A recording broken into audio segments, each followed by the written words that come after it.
السلام عليكم ورحمة الله وبركاته.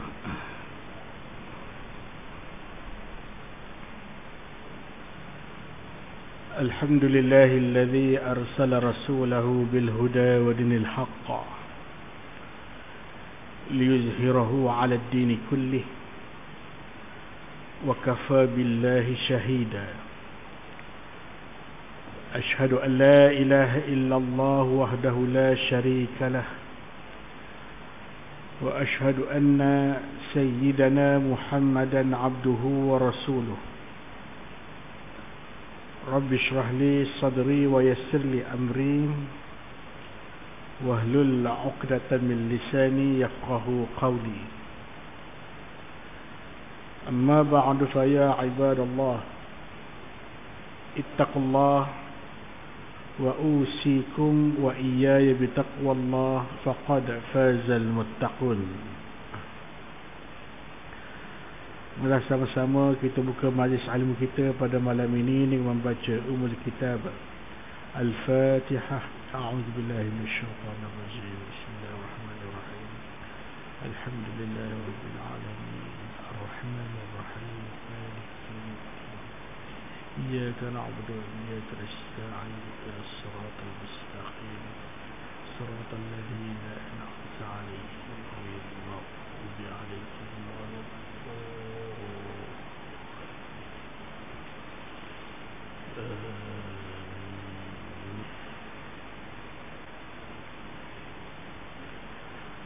صلى الله ربنا على نور المبين أحمد المصطفى سيد المرسلين.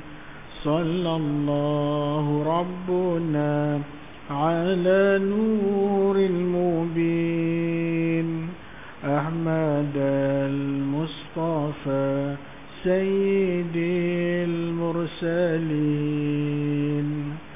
صلى الله ربنا على نور المبين أحمد المصطفى سيد المرسلين وعلى آله وصحبه أجمعين. Alhamdulillah, bersyukur kita kepada Allah Subhanahu wa taala kerana dengan izin dan limpah kurnianya dapat kita sama-sama mendirikan salat maghrib berjamaah, dan seterusnya dapat kita bertemu lagi untuk sambungan muzakarah kitab nasihat agama dan wasiat iman. InsyaAllah pada malam ini kita akan sambung huraian pada tajuk wajib beriman dengan takdir, salah satu rukun iman yang 6. Wa tu'mina bil qadari khairihi wa syarrihi, beriman kepada qadar baik dan qadar buruk darinya. Halaman 96, kitab Jawi, kitab Rumi saya tak perasan dah pula. Perenggan selepas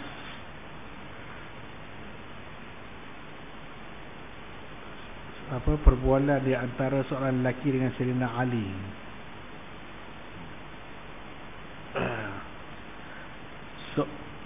Seorang pembesar negara telah bertanya Muhammad bin Wasi'.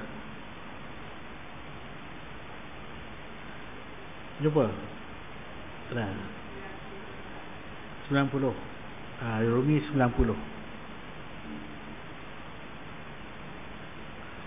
Wa qala musannif rahimahullahu ta'ala wa nafa'ana bi'ulumihi wa kitabatihi fi daraini amin ya rabbal alamin.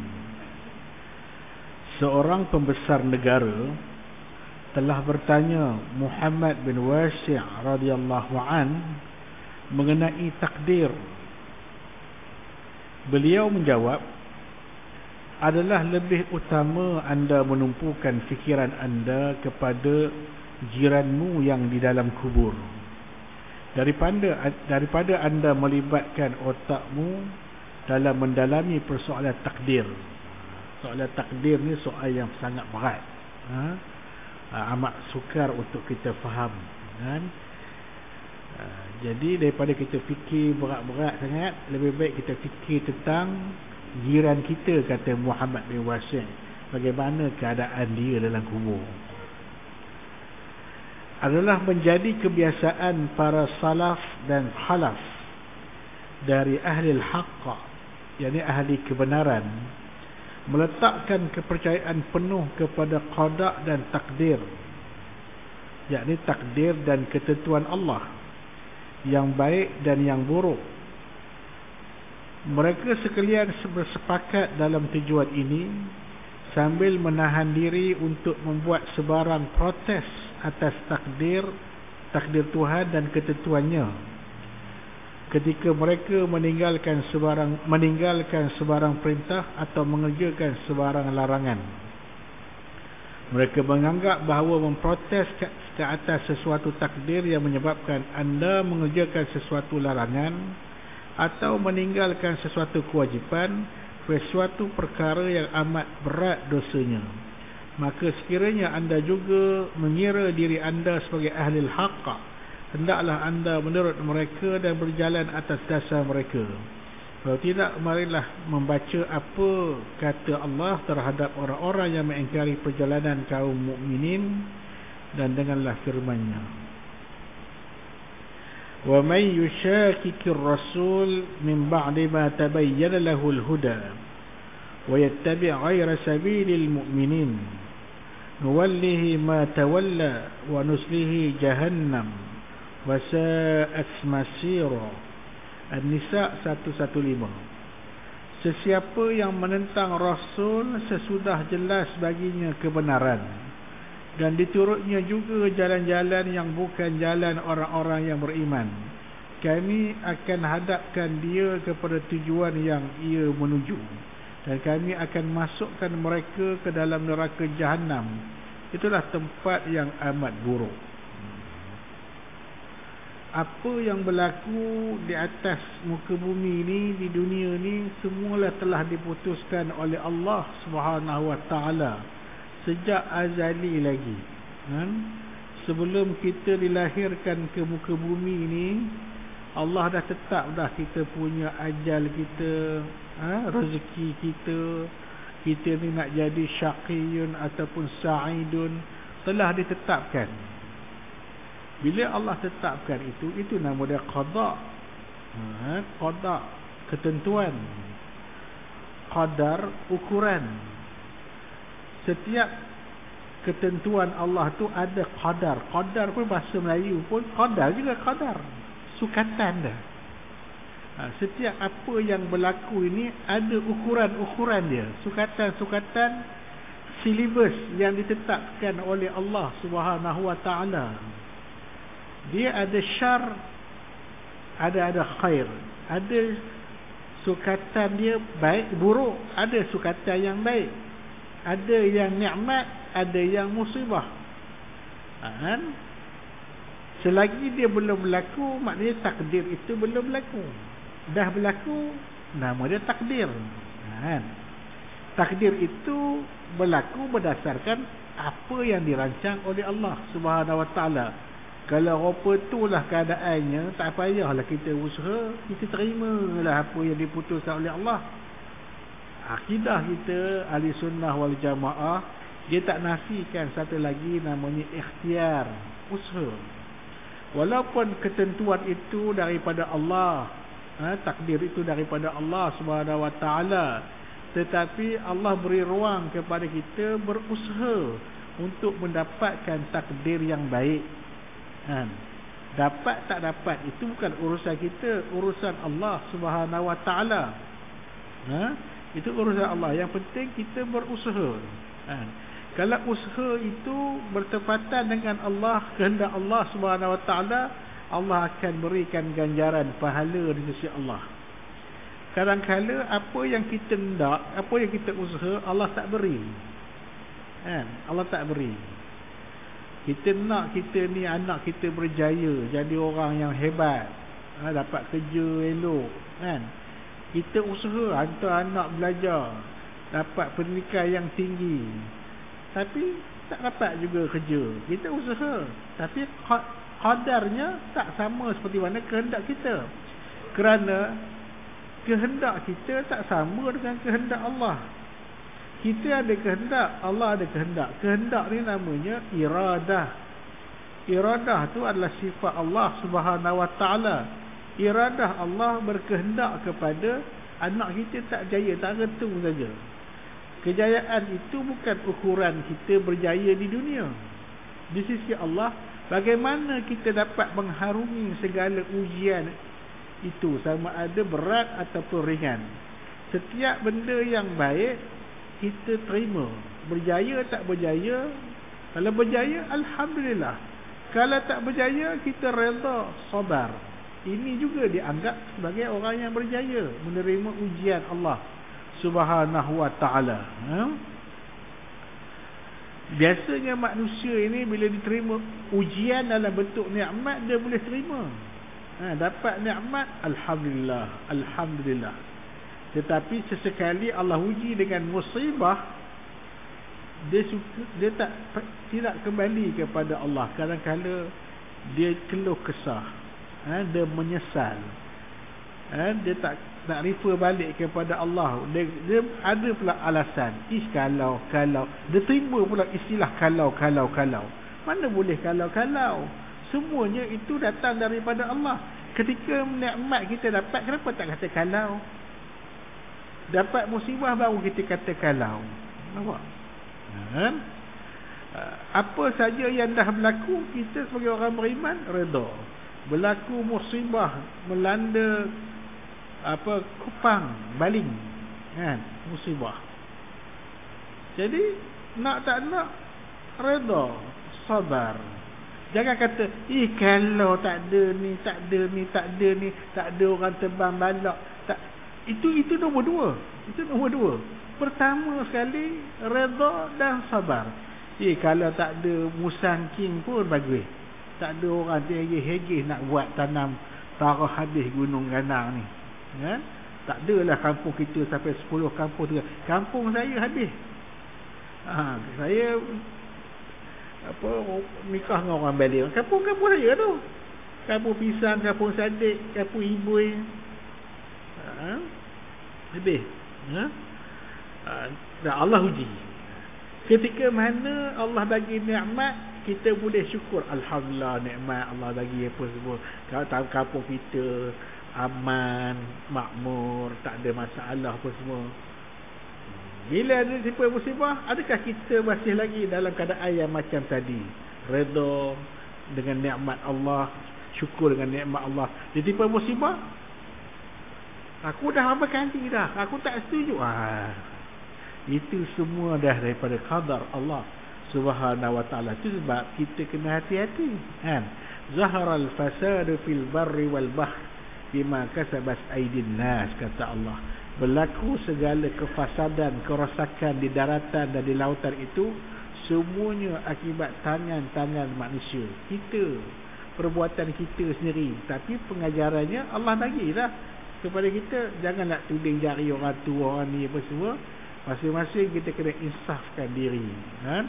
Mesti ada hikmah di apa yang berlaku, kan? Bukan senang ni persoalan qada dan qadar.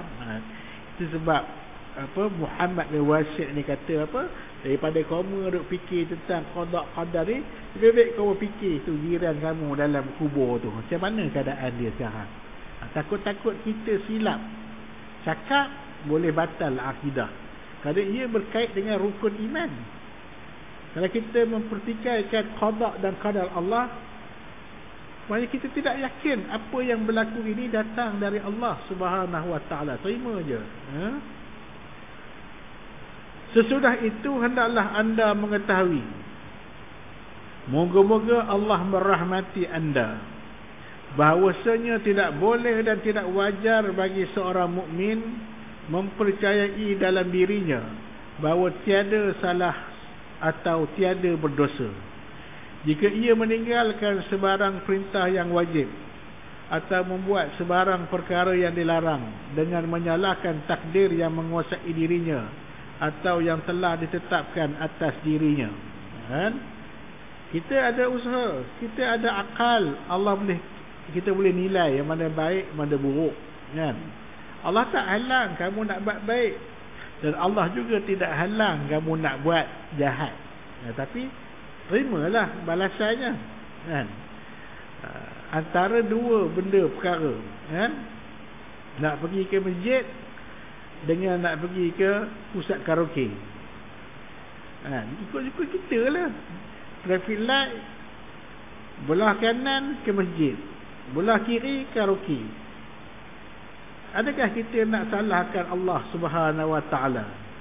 Allah beri kepada kita ikhtiar, pilih yang mana satu kau nak pergi. Nak pergi karaoke, pergilah. Nak pergi ke masjid, pergilah, kan? Kalau pergi ke masjid, tentulah ada pahala di sisi Allah Subhanahu Wa Taala. Begitu juga sebaliknya. Maknanya Allah tak nafikan ikhtiar hamba-Nya, kan? Itu aku serah kepada kehendak aku nak pergi mana-mana. Pasal Allah dah putus dah aku ni ke mana pula Allah putuskan, kan? Kita ada ikhtiar, kan? Allah berikan kudrah, sifat dia pinjam kepada kita. Kita gunakan sifat kudrah Allah sama ada nak buat benda baik atau benda buruk. Begitu pula apabila berlaku darinya sebarang perbuatan atau larangan yang tidak diredai Allah, lalu ia membuat alasan dengan takdir dan ketentuan Allah sebagai keuzurannya, padahal ia masih boleh memilih atau membezakan, maka sudah tentulah ia telah melakukan suatu dusta yang menanggung dosa yang besar, kan? Itu sebab kita ni kena doa, minta petunjuk dari Allah Subhanahu Wa Taala, ya? Minta doa yang baik-baik, ya? Sehari 17 kali kita minta ihdinas siratal mustaqim, tunjukkanlah kami jalan yang lurus. Itu dalam solat. Luar solat lagi kita minta lagi, kan? Tak putus-putus doa supaya Allah beri petunjuk kepada kita, petunjuk yang baik. Minta pun yang baik-baik, ya? Setiap permintaan hamba-Nya Allah tak pernah sia-siakan. Janji Allah, ud'uni astajib lakum. Doalah, mintalah pada aku akan perkenankan. Itu janji Allah. Setiap doa permintaan hamba-Nya Allah akan perkenankan. Allah perkenankan bukannya on the spot. Ada kadang-kala on the spot, kadang-kala Allah tangguh, kan? Kita pun tak perasan kita terima doa kita diperkenankan ataupun tidak. Kadang kita tak perasan, kan? Kadang-kala Allah tangguh lama sikit. Kadang-kala Allah tangguh di dunia, Allah tak bagi kat dunia, Allah simpan taruh untuk hari akhirat. Maknanya setiap permintaan kita bukan sia-sia. Doa tu imam tadi kita tadah tangan amin, amin, amin tu masuk dalam buku doa tu, buku pahala, ya? Doa tu adalah ibadah, bukan benda main-main, ya? Tak dapat di dunia, tapi pasti akan dapat di hari akhirat, ya? Kalau doa terus dapat, rasa-rasa hari tu kita kutip duit kapek ni setahun lebih dah baru cukup, kan? Ni nak kutip duit nak cat masjid pula 85,000. Kalau lah doa terus dapat, rasa masjid kita ni tak sampai seminggu dapat lebih daripada 85,000, kan? Doa je, datang masjid minta doa, balik tenang, balik dapat. Rasa-rasa masjid kita mau 3-4 tiket, orang pakat mari belaka. Dia berkait dengan akidah, ya? Persoalan akidah, rukun iman ni, berkait dengan qada dan qadar. Aku khawatir bala ini juga telah merebak kepada golongan ahli ilmu pengetahuan dan ahli ibadah. Siapa? Kita ni lah. Kita ni orang yang ada ilmu, mengaji. Malam ni ada kuliah, esok ada kuliah, lusa ada kuliah. Ada orang berilmu. Orang yang berilmu, ahli ilmu ni, dia ada ilmu dan beramal dengan ilmu. Kata pengarang, aku sangat takut, khawatir di antara ahli ilmu. Dan ada juga di kalangan kita ni ahli ibadah. Ilmu tak tahu mana, tapi ibadah dia kuat. Mayang tak kerti-kerti, tahajud tak pernah tinggal. Ini nama dia abid. Yang tadi alim, orang yang berilmu. Yang keduanya abid, orang yang kuat amal ibadahnya. Lebih-lebih lagi kepada seumum kaum muslimin. Buktinya, apabila berlaku sesuatu perkara serupa itu di hadapan kita, tidak pernah kita melahirkan rasa marah atau kesal atau duka cita. Padahal perkara itu dicela dan dilarang oleh agama. Hendaklah kita bertakwa kepada Allah selaku kaum muslimin yang mengetahui bahawa perkara itu adalah terlarang, dan hendaklah kita menolak dakwaan itu. Sebab Allah Ta'ala tidak akan menguzurkan kita dalam persoalan qada dan qadar ini, dan tidak akan menerima alasan-alasan batil kita mengenainya selagi kita diberinya kuasa dan pilihan. Kadang-kadang Allah menguji kita dengan kesulitan, kesukaran. Masa itulah kita nak tahu kita ni yakin tak yakin dengan qada dan qadar Allah Subhanahu Wa Taala. Redha, sebut redha memang senang. Sabar nak sebut senang, tapi nak mengamalkannya sangat susah. Sebab Allah kata apa? Innallaha ma'as sabirin. Sesungguhnya Allah bersama dengan orang-orang yang sabar. Pasal kebanyakannya orang bila ditimpa ujian dia tak sabar. Waktu senang, okeylah. Esok diuji kesusahan, mana dah keyakinan dia tadi? Susah. Masa tu lah kita nak yakin, kita boleh nilai diri kita. Kita ni kategori kita ni yakin ataupun tidak dengan qada dan qadar Allah. Dalam bentuk nikmat tak ada masalah. Dalam bentuk nikmat kita dapat bonus ke, dapat orang sumbangan apa ke, kita alhamdulillah. Itu senang. Dapat ujian. Ketika mana orang dapat semua bantuan. Semua dapat bantuan. Ahli masjid yang mari sembahyang jemaah malam ni, ada seorang hamba Allah datang, jutawan. Dia seorang yang sangat pemurah. Dia kata, tuan-tuan, sekejap lagi balik lagi, mari jumpa saya seorang-seorang. Siapa salam dengan dia bagi 100. Lagi setiap orang dapat 100. Tiba tang kita dia tak bagi, ataupun duit habis. Masa tu Allah uji lah. Masa ni lah duit nak habis lah. Di manakah keyakinan kita bahawa rezeki itu datang dari Allah, bukan dari dia? Allah yang aturkan segala-galanya. Kan saya pernah cerita dulu, saya lepas kuliah di Masjid Gapudio. Lepas habis kuliah, dah sembahyang isyak apa semua, ba'da isyak balik, dapat envelope seronok lah, bawa kereta. Oh, lega dapat duit kuliah kan. Sambil bawa kereta tu, bawa keluar sapun, alhamdulillah dapat sagu hati kan. Sambil bawa kereta, bawa keluar duit wallet, kira, oh bertambahlah duit aku. Saya pun bawa keluarlah duit daripada sampul, masuklah dalam wallet. Kemudian sampul tu semua saya ponyok terus bawa kereta ni sampai kat jabatan Kapundiu tu. Saya bawa turun power window kan, ponyok saya buang untuk dekat. Saya punya ajar anak-anak saya dah kata jangan buang sampah keluar daripada kereta. Saya buat perangai. Turun flyover tu dah cerah lah situ. Pasal dekat traffic light lah. Saya pun kira balik duit. Nak kira ada berapa tambah. Pasal apa tak tambah tak tambah. Lepas tu saya tengok kenapa ada sampul dia ni. Maknanya yang saya peronyok tadi bukannya sampul, duit.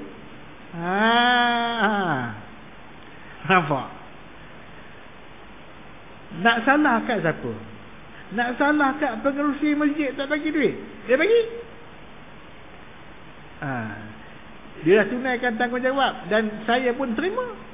Dan saya simpan dalam poket. Dan saya pun dah kira rubuh bulik dalam wallet. Tapi saya peronyok, saya buang pula. Menandakan bahawa Allah yang beri rezeki kepada kita. Saya yang buang. Nampak kan?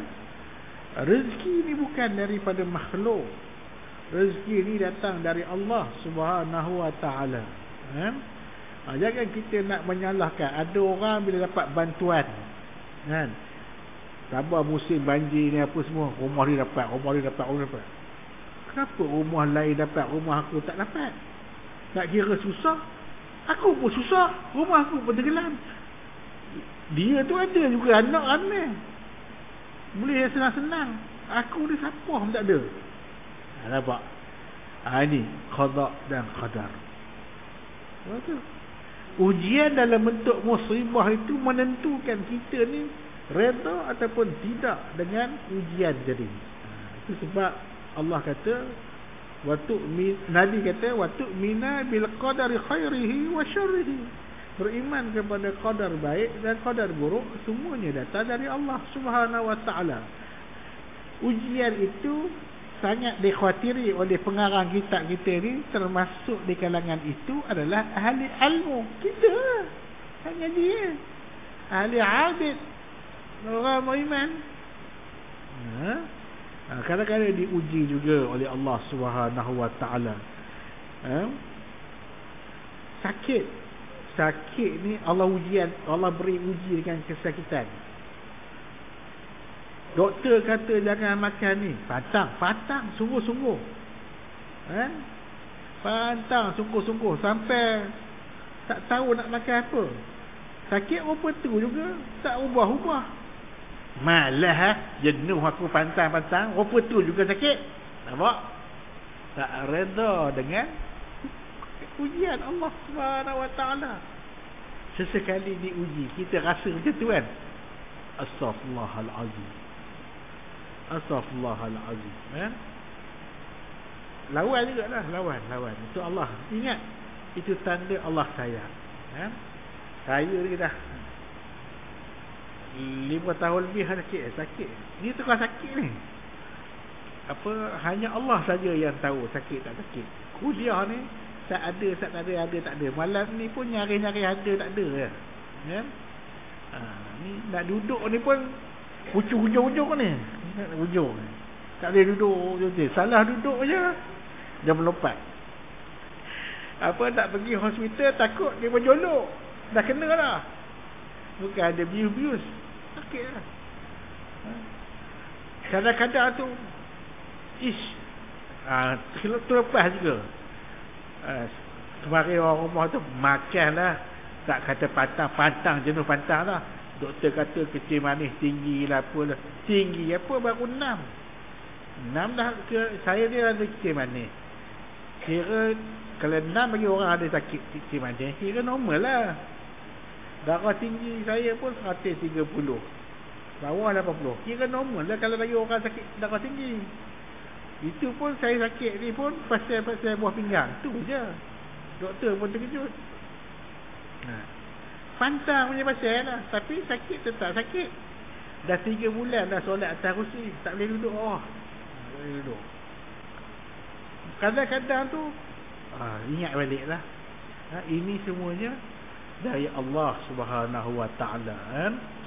Kalau nak ikutkan, Allah uji dengan ulama-ulama salafus salih, para nabi, para rasul dulu lagi lah ujian-ujian yang mereka terima teruk. Kan kadang-kadang kita pergi masjid, ada pakcik-pakcik yang sakit lebih teruk pada kita.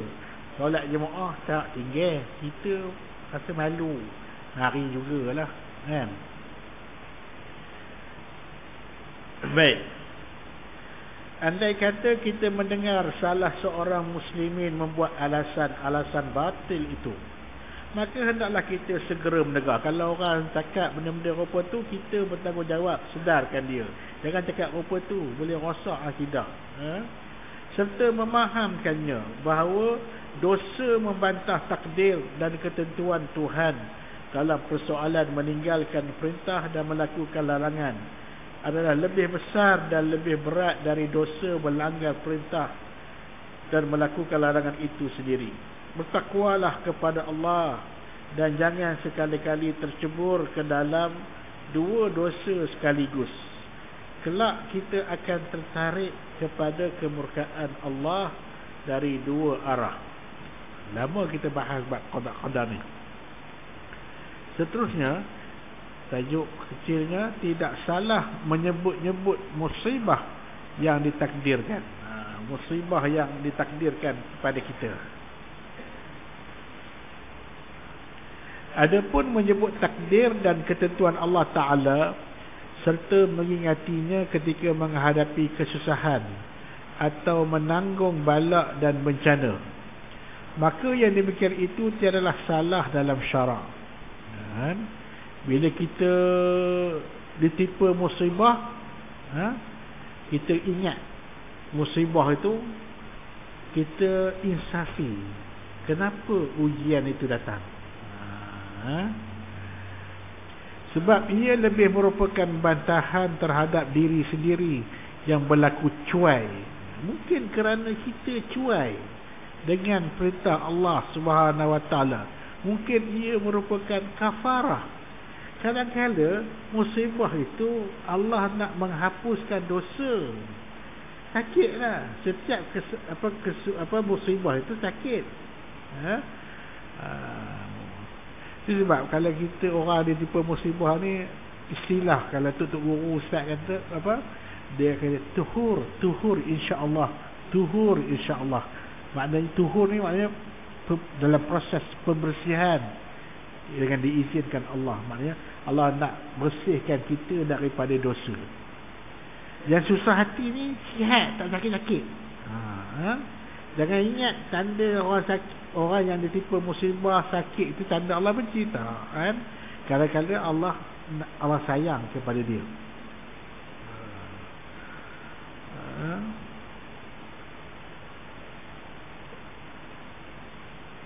Saya pernah bawa kereta, dalam seminggu 3 kali pecah tayar.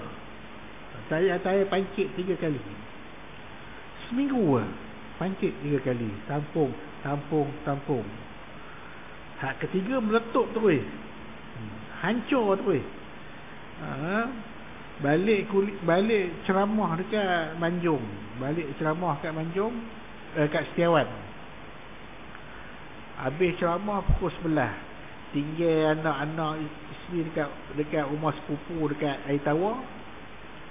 Saya ceramah dekat Setiawan. Habis ceramah apa semua, pukul 11, ambil anak isteri, balik ke malam tu juga. Pasal esok nak ngajar sekolah. Malam lalu kot Air Tawar tu, lalu kat kampung tu Sambatan apa semua tu, pui gelap jalan tu 5 minit mau ada sebiji 2 biji dia kata nak tembus sampai kat Batam Remeh tu kan. Sampai dekat sebelum kampung Cina besar tu, kampung apa, Bawah Hangit. Apa Bawah Hangit ni kan? Padahal tutup cermin, buka cermin lagi kuat bau. Lepas tu Allah, tayar buat hair ni, tayar buat turun tinggal rim. Tayar belakang tinggal rim je. Tayar belakang punya tak sedar, tayar tu pecah. Allahu Akbar. Nak tahu buat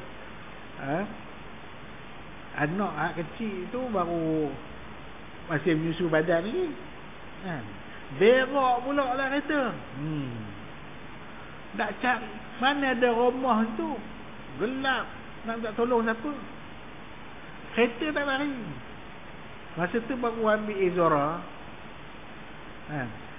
Cari tayar spare tak jumpa.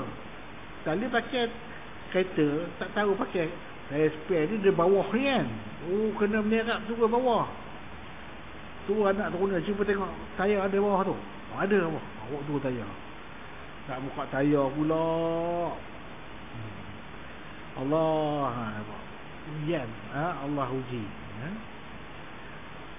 Doa tak tahu doa lah. Doa tak tahu doa lah. Nak jadikan cerita, tiba-tiba ada simpang 3 tu keluar sebiji kereta. Harap-harap dia singgah lah. Harap-harap singgah kan. Ya Allah, bagilah hamba Allah dia singgah. Dia tengok kereta tak ada, terus lagi kanan. Allah tak ada rezeki kita. Takkan tak nampak. Allah uji kan. Takkan tak nampak kereta aku ni sadar tepi ni kan. Anak-anak semua turun dah kereta ni. Kalau ya pun tanyalah. Allah yang gerakkan hati dia tak nak singgah. Dia tak yakin kot. Tak apalah, tapi doa lah. Ya Allah, bagilah bantuan ya Allah. Tak sampai seminit, kereta tadi patah balik. Patah balik. Apa hal cik dah? Tayar pecah. Pecah ke pancit? Pecah. Jarang orang sebut tayar pecah kan. Pancit pecah. Tak ada tu, tinggal rim je. Takkan bawa kereta dia tak slow. Memang tak slow. Tak ada. Kan? Ada barang tak? Ada benda asas lah kereta kan. Asas. Okey, tak apa. Dia buka bonet. Nampak bang? Abang duduk tepi je. Dia buat kerja. Tak sampai 5 minit dia buka tayar. Buka tayar, dia pasang tayar, semua barang dia. Komen ke? Semua barang dia ada. Rupanya isteri dia dalam apa, tengah syarat mengandung dah kereta kan? Rupanya dia Navy. Navy. Kebetulan rumah mak mentua dia ada kat dalam tu. Atau Allah tolong. Pakai tayar spare daripada air tawar tu sampai ada ke stepin. Apa?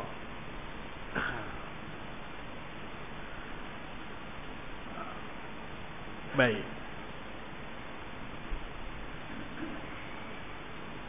Sebab lebih merupakan bantahan terhadap diri sendiri yang berlaku cuai, bukan terhadap Allah Ta'ala yang menimpakan musibah itu.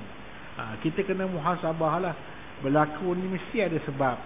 Adalah kesalahan-kesalahan yang kita tak sedar, maka Allah nak mengkafarahkan dia kan? Reda lah, terima kasih lah Allah kerana Allah menghapuskan dosa kita. Syarat dia reda.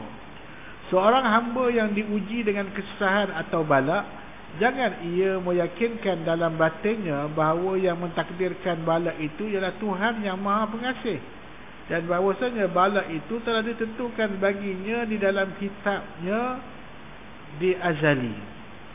Yakinlah ia dan pastilah ia bahawa dalam ujian itu tersisip kebaikan yang banyak. Ketika itu ia akan menanggung segala musibah itu dengan penuh redha dan berlapang dada, serta menyerahkan perkaranya bulat-bulat kepada Allah Ta'ala yang bersifat maha mengetahui lagi bijaksana. Boleh jadi ada hikmah, macam-macam hikmah. Kalau kita teruskan perjalanan, mungkin ada sesuatu perkara yang tak elok akan berlaku, maka Allah melambatkan perjalanan kita. Kita tak nampak benda-benda tu. Bila berlaku depan mata kepala kita, baru kita rasa oh, ada hikmah kan? Ada hikmah kenapa berlaku begini.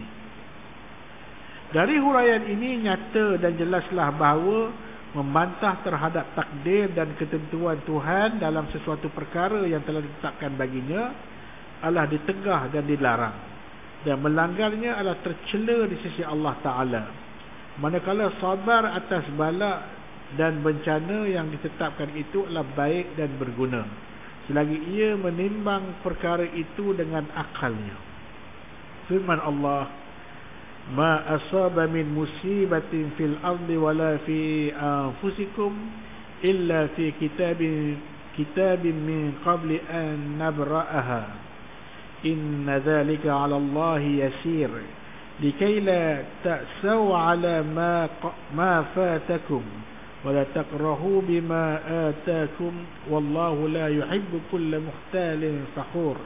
Al-Hadid 22 hingga 23. Tiadalah sesuatu bencana yang terjadi di atas muka bumi ini atau pada diri kamu sendiri melainkan yang demikian itu ada di dalam kitab azal sebelum kami laksanakan terjadinya.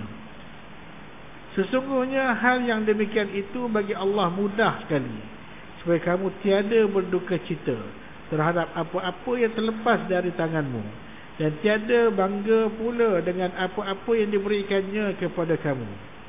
Dan Allah tiada mencintai segenap orang yang sombong membanggakan diri.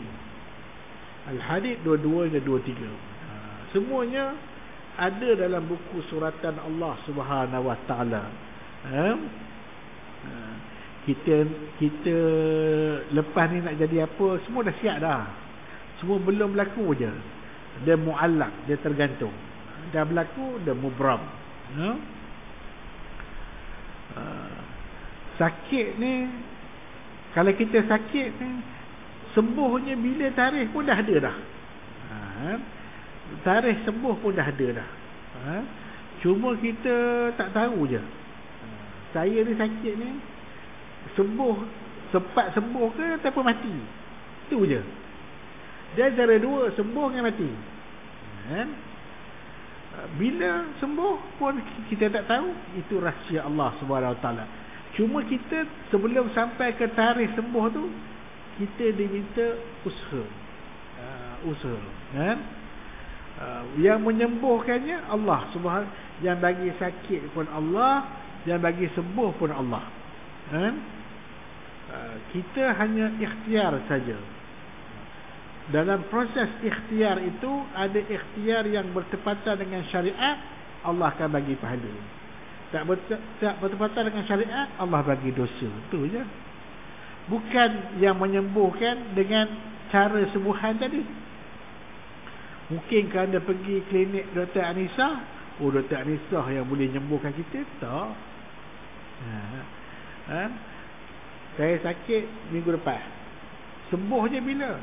Hanya Allah saja tahu. Allah kata kamu sembuh, raya haji ni sembuh. Tapi kita tak tahu berapa hari lagi dah raya. Dan ni Jumaat, Sabtu, lagi 3 hari. 3 hari lagi sepuh 3 hari tu. Tak lagi saya jumpa orang ni, pergi klinik, pergi farmasi. Tak kebuah-kebuah. Sampai hari raya tu, tak pergi sembahyang raya, sakit sangat. Lepas sembahyang raya tu, ada orang ziarah tu, imam ziarah. Apa hal Ustaz? Macam mana? Sakit juga. Buat main ayah. Terjampi sikit, dia pun baca Fatihah, selawat satu kali, minum Ustaz. Minum. Alhamdulillah, terima kasih Cik Imam. Dia pun balik. Lepas sembahyang Zuhur tu, rasa lega. Apa aku makan ni? Ubat mana ke? Air penawar tu Imam buat jampi tadi kot. Mujarab tu, tak sangka tu Imam ni. Tak. Bukan tu Imam tu. Dah memang Allah tetapkan sejak azali saya sembuh lepas Zuhur. Bukan. Kebetulan saya jumpa tu Imam hari tu. Tu je. Kalau kita jumpa Sani Buddha, dia tepuk-tepuk, ini sakit ke Ustaz? Sakit. Tak apa. Kita minta doa pada Tuhan. Pak. Dia tolonglah minta sampai you punya tokoh ni semua. Tak lepas Zuhur sihat. Tak sangka Datuk Sani tu pandai ubat, dia minta kat tokoh. Adakah Tok Sani? Tak. Ketetapan Allah Subhanahu Wa Taala. Tak kerana Tok Sami pun saya tetap akan sembuh pada hari itu. Kebetulan jumpa Tok Sami, maka sembuhlah saya. Kita kata Tok Sami. Itu sebab i'tiqad tadi. Bukannya Allah. Kita yakin kepada Tok Sami, maka syirik. Kita yakin kepada Tok Imam tadi pun syirik. Itu ikhtiar. Ikhtiar itu tidak bercanggah. Ikhtiar jumpa Tok Imam, kita tak canggah dengan syarak. Dia baca Al-Quran apa semua. Maka berdapat pahala kerana ikhtiar itu. Ikhtiar jumpa Tok Sami tadi, tak dapat pahala, dapat dosa lagi. Bahkan syirik kepada Allah Subhanahu Wa Taala. Itu sebab kita kena ikhtiar, kita kena usaha. Memanglah semua itu datang daripada Allah Subhanahu Wa Taala. Pening kepala, telan Panadol. Adakah Panadol itu penyembuh? Tak. Itu di antara ikhtiar kita. Kalau macam tu, janganlah makan telan Panadol. Kalau itu bukan kita serah bulat-bulat pada Allah pun salah. Allah tak suka pada hamba dia yang tidak ada ikhtiar, usaha tak mau. Nak kena usaha. Sebab akidah kita Ahlussunnah wal Jamaah ni akidah yang benar. Mudah untuk kita faham. Kalau boleh, baik diajarkan seseorang hamba untuk menyebut nama Allah ketika menghadapi musibah dan bala, dan mengingatkannya apa yang dijanjikan Tuhan kepadanya dari darjat dan kebajikan serta pengampunan dosa, maka itu ada lebih baik. Waktu dia sakit tu, ingatkan dia pada Allah. Orang ditimpa musibah ni waktu itu dalam proses pembersihan dosa. Doa orang yang ditimpa musibah ni, doa dia mustajab. Kita kalau ziarah orang sakit ni kan, kita doa kesembuhan untuk dia. Dan kalau boleh, suruh dia doa untuk kita. Doalah untuk saya sama kan? Dia sakit tu, tolonglah minta dia doa untuk kita. Orang yang dalam proses pembersihan itu, maka Allah sedang membersihkan dosa-dosa dia. Tapi syaratnya dia reda lah dengan ujian itu. Doa dia sangat mustajab. Doa orang kena musibah ni, doa dia sangat mustajab. Berbeza dengan kita. Pasal orang dalam keadaan musibah, dia tidak ada apa yang dia harapkan melainkan Allah. Allahus Samad. Sikit-sikit Allah, Allah, Allah. Itu je yang dia ingat. Kita ni tengah sihat ni, ingat Allah tak? Tak. Nak kilau. Pasal kita tengah sihat. Orang dalam musibah sentiasa ingat Allah Subhanahu Wa Taala. Itu sebab dia bersih. Doa dia mustajab. Yang demikian itu lebih manfaat kepada kaum muslimin dan dekat kepada fahaman mereka.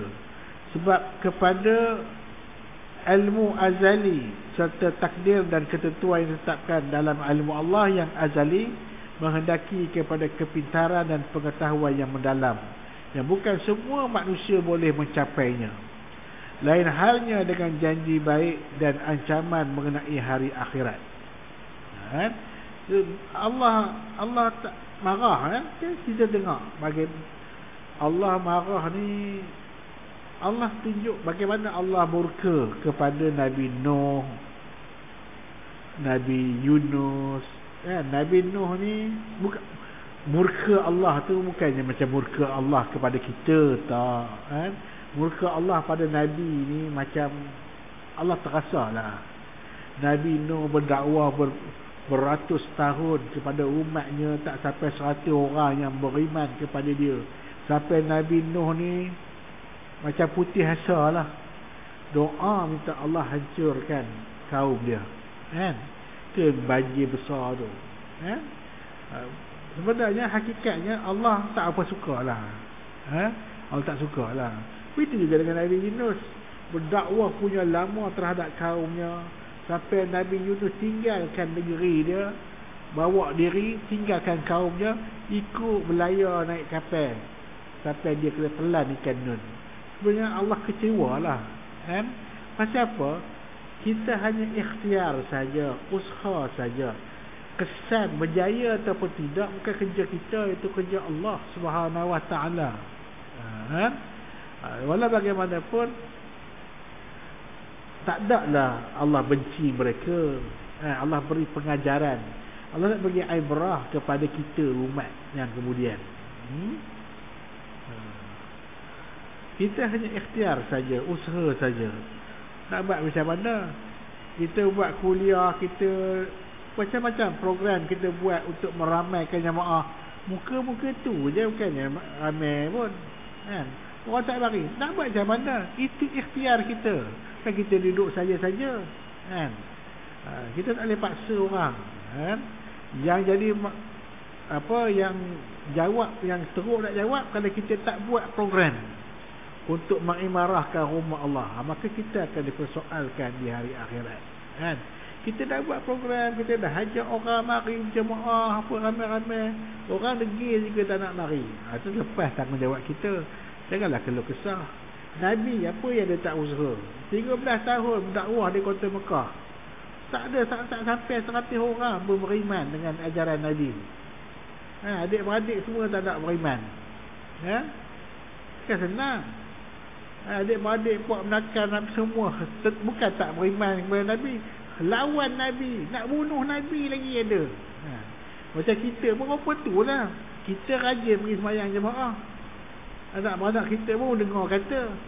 Adik-beradik kita tak degil pun ada. Kita pun rasa malu kadang-kadang. Kan? Kita rajin pergi masjid, adik-beradik rajin pergi karaoke. Kita rasa malu, tak nak tebal muka. Dah macam mana bukan kita tak usaha. Kan? Nabi-Nabi pun apa tu lah. Nabi Ibrahim. Dia tu Nabi. Puak pula buat berhala, buat tokong. Tak senang ke? Susah. Kita hanya usaha. Kan?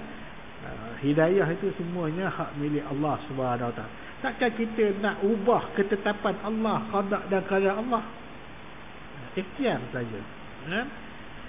Sampai Nabi teroyak bila bapa saudaranya Abu Talib wafat, meninggal dunia. Dia lah mengasuh Nabi daripada umur 8 tahun. Sampai Nabi dia angkat menjadi Rasul pun dia jaga. Nabi menikah dia lagi bela. Nabi jadi angkat jadi Rasul, dia jadi pembela. Jangan siapa kata anak saudara aku nak sebarkan Islam walaupun dia ciri tak Islam. Baik, dia bela perjuangan Nabi tapi tak Islam. Nak buat macam mana? Nabi usaha dah, teroyak Nabi, menangis. Dah usaha dah. Tapi Allah tegur tak ada.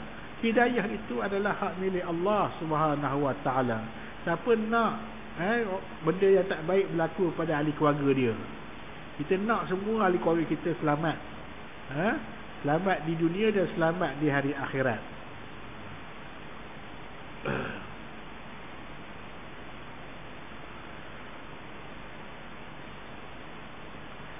Lantaran itulah maka mengingatkan tentang janji-janji baik dan ancaman itu sangat berguna kepada manusia ketika menghadapi bala dan ketika membuat taat dan maksiat dan sebagainya.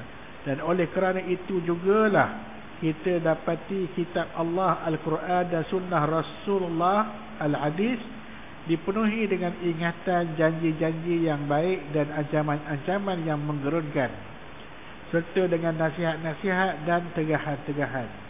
Itu sebab bila kita baca Al-Quran, baca hadis, ada dua benda. Berita-berita yang basyiran, berita-berita yang menggembirakan kita. Kalau kamu buat begini, patuh pada perintah Allah, basyiran, kamu akan dapat ganjaran nikmat di sisi Allah Subhanahu Wa Taala. Pada masa yang sama, Al-Quran juga, hadis Nabi juga bawa berita-berita wa nazira.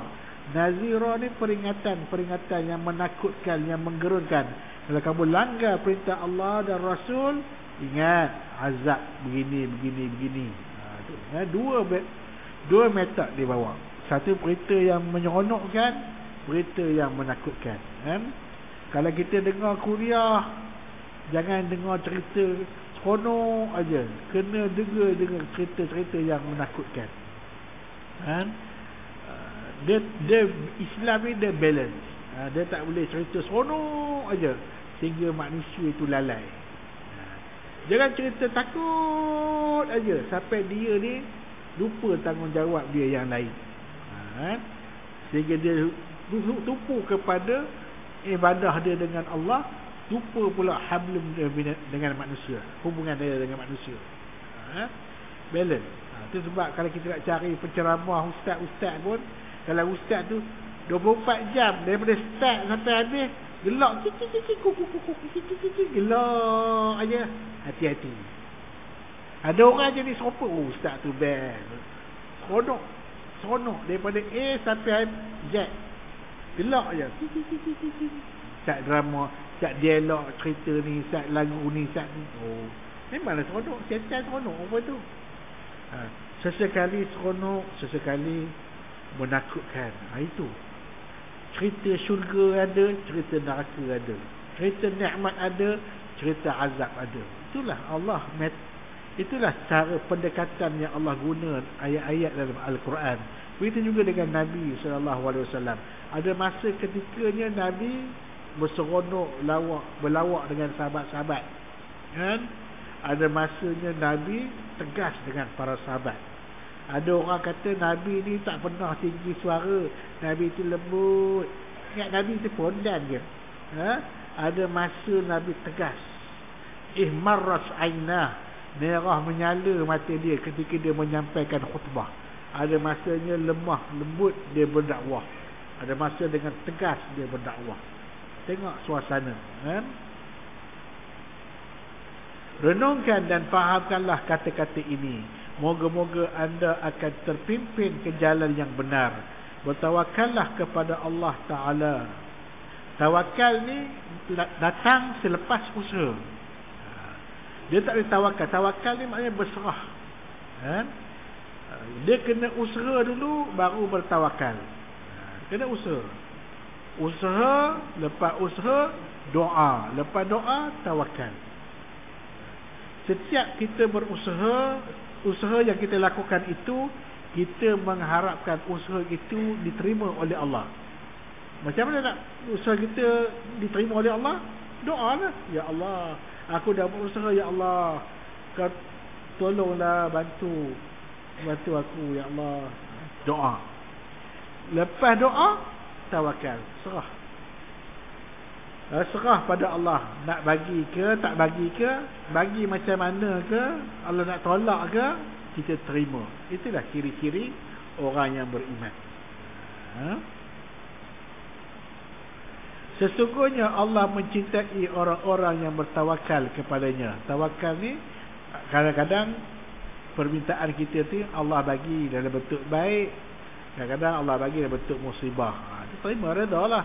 Itu tawakal. Tiada daya dan tiada upaya melainkan dengan Allah Maha tinggi, Maha besar. Birah ilmu beriman kepada qada dan qadar. InsyaAllah pertemuan akan datang kita nak belajar pula apakah itu ilmu fardu ain. Fardu ain, kalau dia ada dua fardu ni, satu fardu ain, satu lagi fardu kifayah. Fardu ain ni fardu yang diwajibkan ke atas setiap umat Islam yang ditaklifkan ke atasnya. Itu sebab benda ni dia kena settle sebelum dia mencapai akil baligh. Itu sebab sekolah kafar, mana ada sekolah menengah. Sekolah menengah kafar. Kafar tu kelas Al-Quran dan fardu ain. Dia peringkat rendah aja. Pasal budak umur sampai 12 tahun biasanya, lepas tu dia baligh. Ilmu fardu ain ni dia kena settle sebelum dia baligh.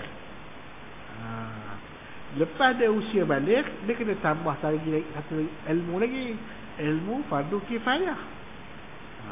Tapi masalahnya umat Islam ni umur 60 tak balik-balik lagi, kan? Maka kita terpaksa belajar juga ilmu fardu ain ni. Kita menuntut ilmu ni fardu ain ni. Fardu ain ni wajib kan. Orang yang tak nuntut ilmu ni berdosa. Melainkan kalau ilmu tu dia tahu, dia tak mari. Ustaz nak ajar malam ni, benda ni aku dah tahu dah, dia tak lari, maka tak apa, tak dosa. Kalau benda yang dia nak, ilmu yang nak dia ajar tapi dia tak tahu, dia tak ada mari, berdosa. Kalau dia mari, dia dah tahu, hukumnya sunat. Talabul ilm faridatun ala kulli muslim. Wajib ke atas setiap orang muslim, yang kita akan sambung pada pertemuan yang akan datang. Wallahu ta'ala alam.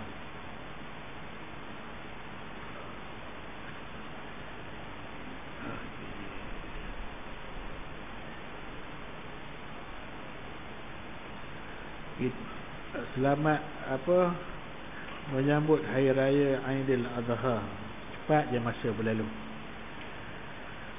Kita tangguh dahulu dengan tasbih kafarah dan suratul As. Subhanakallahumma wa bihamdika asyhadu an la ilaha illa anta astaghfiruka wa atubu ilaik. Bismillahirrahmanirrahim. Wal 'asr innal insana lafi khusr إلا الذين آمنوا وعملوا الصالحات وتواصوا بالحق وتواصوا بالصبر. أعوذ بالله السميع العليم من الشيطان الرجيم. بسم الله الرحمن الرحيم. الحمد لله رب العالمين والصلاة والسلام على أشرف الأنبياء والمرسلين سيدنا محمد وعلى آله وصحبه أجمعين. اللهم نور قلوبنا بنور هدايتك كما نورت الأرض بنور شمسك أبدا أبدا برحمتك يا أرحم الراحمين. اللهم فقهنا في الدين وعلمنا التأويل واهدنا على صراطك المستقيم. اللهم اجعل جمعنا هذا جمعا مرحوما وتفرقنا من بعده تفرقا معصوما. وصلى الله على سيدنا محمد وعلى آله وصحبه أجمعين والحمد لله رب العالمين. تقبل الله منكم. السلام عليكم ورحمة الله وبركاته.